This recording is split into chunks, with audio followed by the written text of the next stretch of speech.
sa inyong lahat, mga mahal na kapatid.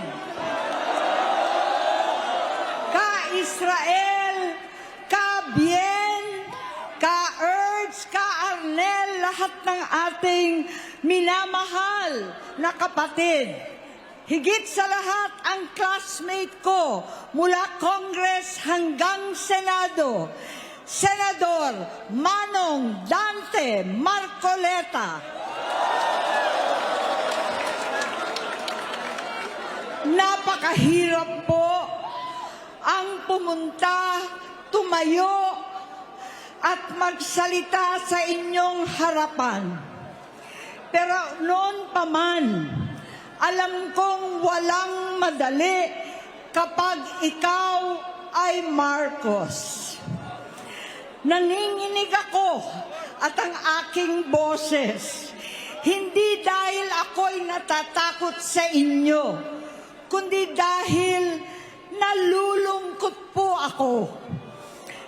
Ipagpaumanhin ninyo kung sa gitna ng pagsasalita ko, ako'y hihinto, hihinga dahil sa bigat ng aking kalooban. Pero hindi yan ang dapat kong ihingi ng paumanhin. Hindi yan ang kasalanan ko sa bayan na dapat ihingi ko ng tawad. Narito po ako dahil sa tawag ng Iglesia ni Cristo para sa transparency, accountability at hustisya.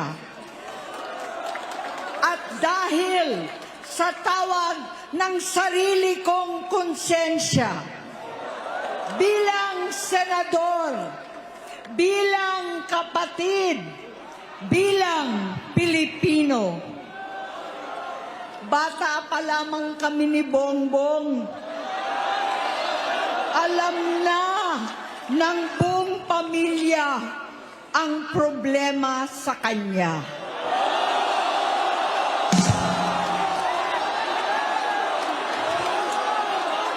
Sa totoo lang, mababasa naman ng lahat ang mga testimonya ng aking ama patungkol sa kanyang ugali at gawain.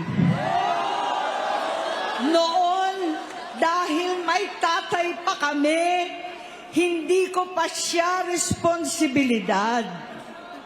Noong tumatanda, ay mas naging nakakabahala.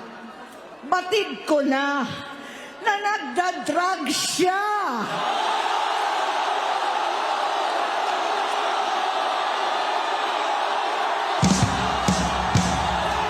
Nalaman ko at ng pamilya, nalaman ng pamilya, seryoso ito. Minsan, kami ng Presidential Guard at Metro Gompa ang naglilinis tuwing nagpa-party po sila.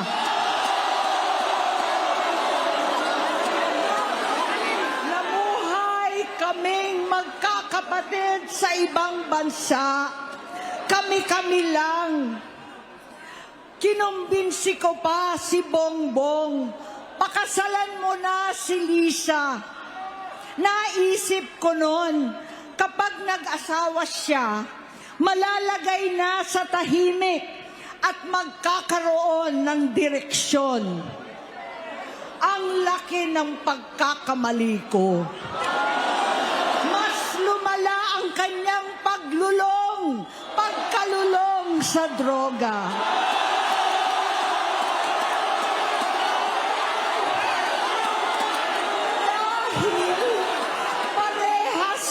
Silang mag-asawa.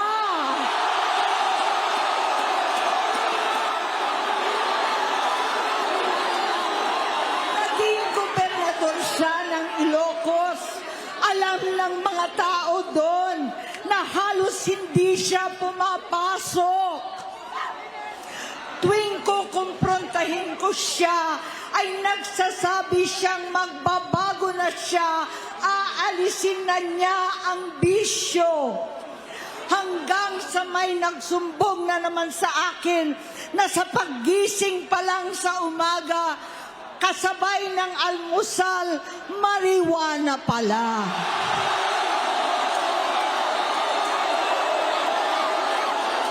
Maghapon sila. Lahat sila nagiinuman at gumagamit ng cocaine. Kasama ng asawa at barkada. Tulad ng ama ko, kinastigo ko ang mga barkada niya. Ang nasirang si Bong Dasa, si Edvi Cruz, Inigo, Tony Boy, Sap Anton, alam po ninyo yan. Paano nagre-resign na sa takot ang mga pulis nila at staff dahil sa lumalalang bisyo. Inayos ko sila dahil gusto niyang ituwid ang buhay niya. Gusto niyang mag-vice-presidente. Hindi siya pinalad at lalong nagkaroon ng oras para sa bisyo. Simula noon, naging malabo sa amin ang lahat. Kaysa mag-away, bigla na lamang lumayo ang loob namin sa isa't isa. Noong 2016, kasabay ng kampanya ni dating Pangulong Duterte laban sa droga, lumabas ang pangalan ni Bongbong sa listahan. Nakasama siya sa listahan ng mga celebrities, mga artista, Maricel Soriano at iba pa. Masinsinan kong kinausap si Pangulong Rodi. Halos manikluhod ako. Sinabi kong ayon sa kapulisan, dapat unahin, usigin ang mga pusher at saka na lamang sagipin ang mga user. Naligtas si Bongbong. Labis ang takot ko at pag-aalala. Kinausap ko siya at nagsabi siyang talagang siya ay nagbabago na. Muli at lagi, hindi ako nawalan ng pag-asa. Ako'y naniwala ulit. Mula noon na natatanggap ko na lang na balita tungkol sa kapatid ko ay regular na pagpapadoktor. Kaya kumalma naman ako. Iniisip ko, totoo dahil naopera na ang tuhod niya sa gout. Siguro, totoo na ito. Hanggang nito, na lamang nalaman ko na tuloy ang paggamit niya sa mga party, nagarapalan naghahain ng droga. Pinagmamalaki pa ng mag-asawang kayang-kaya nila ang microdosing ng cocaine. Hati-hatiin daw para 4 na beses sa isang araw. Hindi mabibisto. Ang pampapadoktor, pinalabas nilang pag-stem cell. Nagpapalit daw ng dugo, nagpapa-blood transfusion. Kayang-kaya raw, hindi ko maintindihan ang pinagsasabi. Noong 2021, kahit papano, nagkikita kami at nagkakausap. Sumumpa siya sa aking talagang hinintunan niya. Naniwala ako kasi sabi niya gusto niyang tumakbo. Ang sabi ko, tutulong ako sa abot ng aking makakaya. Ipinakilala ko si Bongbong kay Inday. Naging magkatandem sila. Pagkatapos noon ay biglang hindi na niya ako ulit kilala. Kahit si Inday, nagtataka. Bigla ako na itsapwera. Kahit ganon, nangampanya pa ako para sa kanya, kahit si Inday na lang ang aking nakakausap. Hindi ko alam bakit ako nakaban sa headquarters nila sa Mandaluyong. Hindi ko alam bakit walang nagre-report sa akin tungkol sa kampanya. Sa totoo lang, masakit mang aminin, nung dinidisqualify na siya, halos papaboran ko na sana dahil may nagsumbong sa akin mula sa kanyang campaign team na gumagamit na naman siya. Nung sinabihan ko, siya at mga taong nasa paligid niya, nagkaisa silang tuluyan akong alisin sa kampanya na ako naman ang bumuo. Sinabi nilang gusto ko na siya ay ma-disqualify para ako ang pumalit. Hindi totoo yun. Iniisip ko ang kalagayan ng aking kapatid at paano siya magsisilbi kung ganyan ang kalagayan niya. Pero pinaparating sa akin na hindi siya lulong at minsan na lamang tuwing nagpa-party. Hindi ko maipaliwanag bakit gusto kong maniwala at hindi mawalan ng pag-asa. Noong nanalo siya, naging pinakamalayo na kami sa isa't isa. Maliban sa opisyal na tagpuan at kapag pumupunta yung nanay namin, hindi ako sumama sa loob ng 3 taon dyan sa Malacanang. Dahil lantaran na doon ang inuman, ang paggamit nila ng cocaine at mga bawal na gamot.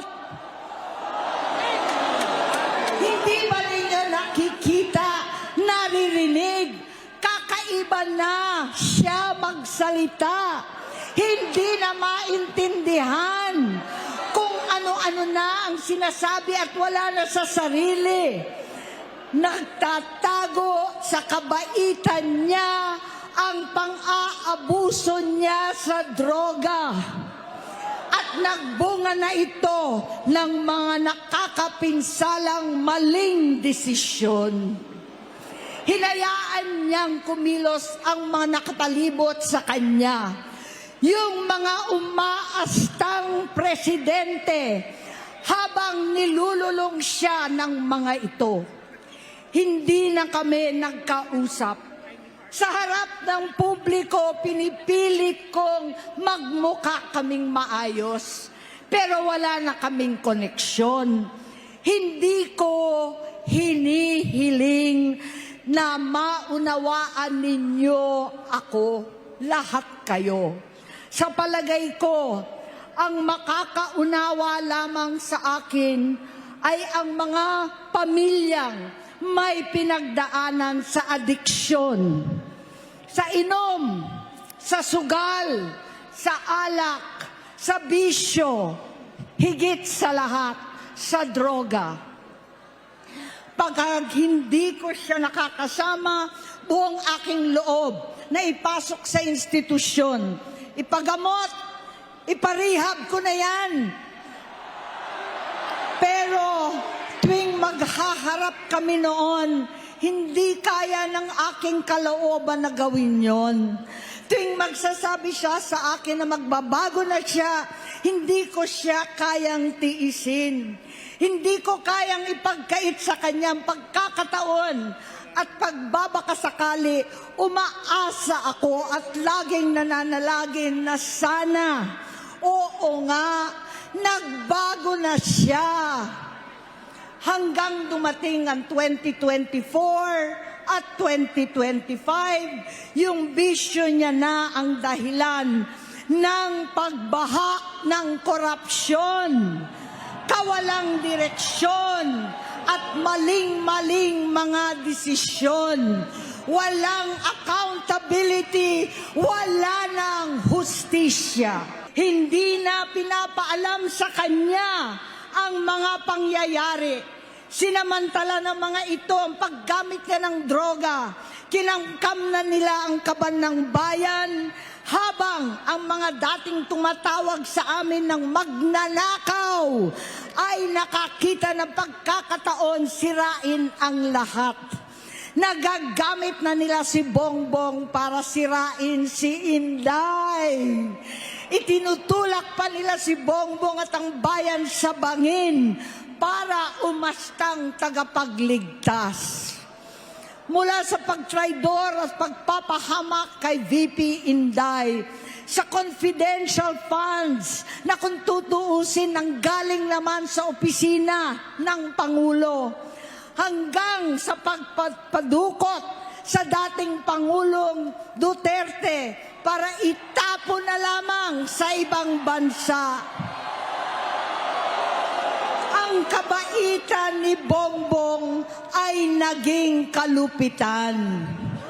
Garapalan ng pagtatakip sa kanya ng mga nasa Congress, sa Senado, mga miyembro ng kabinete. Kitang-kita na ng taong bayan, wala nang puwang ang kahihiyan. Para bang nauulit ang bangungot ng kasaysayan dinamas namin noon. 68 years old po ang tatay ko nung pinatalsik sa pwesto. 68 years old na rin si Bongbong ngayon.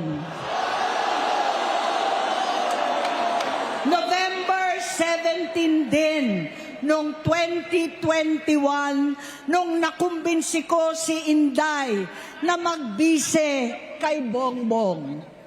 November 18 po, bukas, ang ikatlong araw natin. 9 na taon na nakakaraan, saktong November 18 pa talaga, na pinalibing ni Pangulong Duterte ang tatay ko sa libingan ng mga bayani. Halo-halo na ang aking nararamdaman, pero alam kong ito ang dulo at hangganan ng aking pagtitiis at pananahimik. Hindi na tayo mananahimik. Dahil na lamang kong pati ang mga anak niya ay nagdodroga na. Kinasusuklaman ko pa ang pag-alok ng mag-inang si Sandro ng droga ang aking mga anak at iba pang mga kamag-anak. Yan ang hindi ko na mapapalampas. Sa loob ng halos 4 na dekada, wala akong ibang pinangarap kundi maipakita sa sambayanan na hindi kami masamang tao.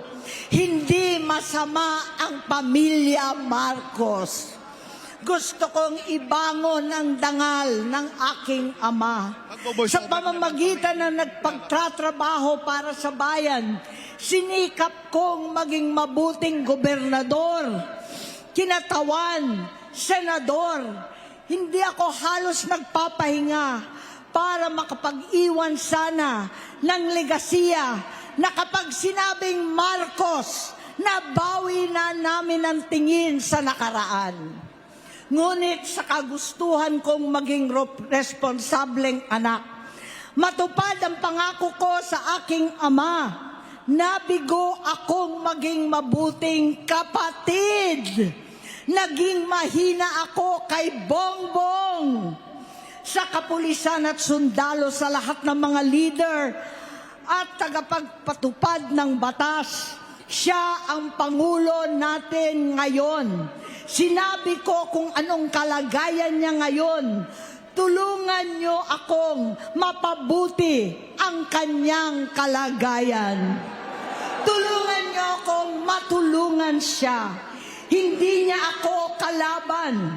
Ang kalaban niya ay ang sarili niya. At nadadamay ang bansa sa laban na yan.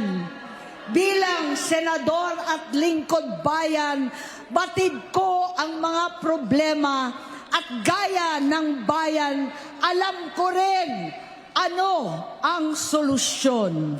Sa pagkakawatak-watak, patuloy na pamumulitika, pagnanasa sa kapangyarihan ng mga talunan naman, kaguluhan sa Mindanao, alanganing gyera sa China at Estados Unidos, kawalang pananagutan sa flood control scam, garapalan takipan, panggigipit sa hindi kaalyado, pagkakanulo sa kapwa Pilipino, pagdakip sa dating Pangulong matanda't may sakit upang ihagis lamang sa bansang dayuhan, pagsadsad ng piso, paglaganap ng gutom, paghihingalo ng ekonomiya, at pagsasawalang bahala sa taong bayan. Ang delubyo at kalamidad na nagdudulot ng parusa, ang korupsyon na nauwi sa kawalan ng tiwala at hustisya sa Pilipinas, sa kanyang pamahalaan, lahat ng yan ay masusolusyonan kung ikaw, aking kapatid, magsaayos ng iyong sariling kalusugan. Kapag humupa ang ingay sa politika, kapag umuwi na kami sa aming pamilya, hindi bilang senador, kundi bilang ate, bilang si Manang Amy ni Bonget, kaya itong sasabihin sa harap ng taong bayan, sa harap ninyong lahat at sa harap ni Bongbong. Bonget, magtatatlong taon na tayong hindi nagkakausap. 3 taon ko nang sinusubukan muli na ako'y pakinggan. Siguro ngayon ay makakarating ng buo ang gusto kong sabihin. Walang mababawasan, hindi madadagdagan. Bongbong, nag-aalala sa iyo si Manang. Tuwing nakikita kita sa TV, gusto kitang puntahan. Napakalaki ng pinagbago mo. Itsura, pagsasalita, takbo ng pag-isip. Minsan, napapatanong ako sa sarili ko, ikaw pa ba yan? Si Bongbong ba talaga yung nakikita ko? Pero ako, ading ko, ako pa rin ito. Ako pa rin ang ate mo na tumayong ama't ina sa inyo sa ibang bansa. Ang kasama no sa sumubok na sanggain lahat ng sakit para sa iyo. Ang kapatid mo na hindi mo kailangan hingan ng tawad dahil agad ka nang iniintindi at tatanggapin dahil mahal kita. Nasa Bagong Tipan, kay Lucas, Kapitulo 17, versikulo 3 hanggang 4. Kung magkasala ang iyong kapatid, sawayin mo siya. At kung siya'y magsisi, parin mo siya.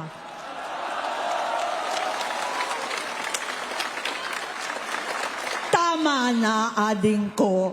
Tapusin mo na ang paghihirap mo at ng bayan. Gaya noong umalis tayo sa palasyo, kaya ko pa rin hawakan ang iyong kamay, huwag kang matakot. Malaki na ang dulot sa iyo ng droga. Sinisisi ko ang sarili ko dahil hindi ako nakinig sa mga sumbong. Hindi ako nakialam. Hindi ako maniwala. Pero hindi pa huli ang lahat. Tama na, ading ko. Magpahinga na tayo. Umuwi na tayo. Magpagamot, magpagaling at nangangako ako. Hindi ako malilingat. Hindi ako magkukulang. Lahat ng kasama mo ngayon, hindi natin kasama sa pinakamadilim na bahagi ng buhay natin. Kasama mo sila ngayon dahil nasa taas ka pa. Ako at ang ating mga tunay na kapatid dito sa Luneta ang kasama mo kahit magdilim ulit ang lahat. Talikuran mo ang iniisip at ibinubulong nilang ambisyon. Unahin na natin ang kalusugan mo dahil sa adiksyon nabigyan mo ng malubhang karamdaman ang buong bansang Pilipino. Matatanda na tayo, sakitan na si Mami, alagaan na lang natin ang isa't isa. Kaliwat kanan man ang panghuhusga sa akin, malinaw sa aking puso na dapat mauna ang Diyos, ang bayan, pamilya at sarili. Hanggang sa mga oras na ito, Bonget, gusto kong malaman mo na hindi kita sinusukuan. Hindi ko kakayanin kung mapapahamak ka. Kaya hinihingi ko na tayo'y umuwi na, mamahinga, alang sa iyong kalusugan. Kaya kung mabigo at mawala sa iyo ang posisyon, pero hindi ko kayang mawala ka sa amin. Ayusin mo ang sarili mo. Magpagamot, alisin ang droga sa iyong sistema.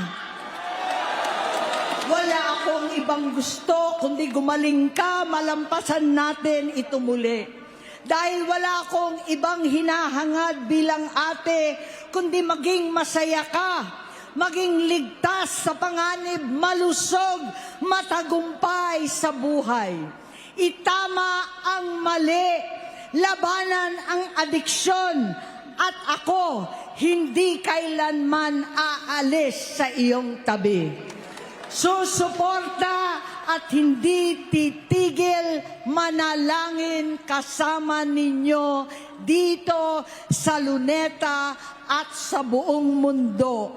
Dahil iyon naman ang tungkulin at ibig sabihin ng salitang kapatid, kapatid, mabuhay kayong magkakapatid. Maraming salamat po, Senator Amy Marcos.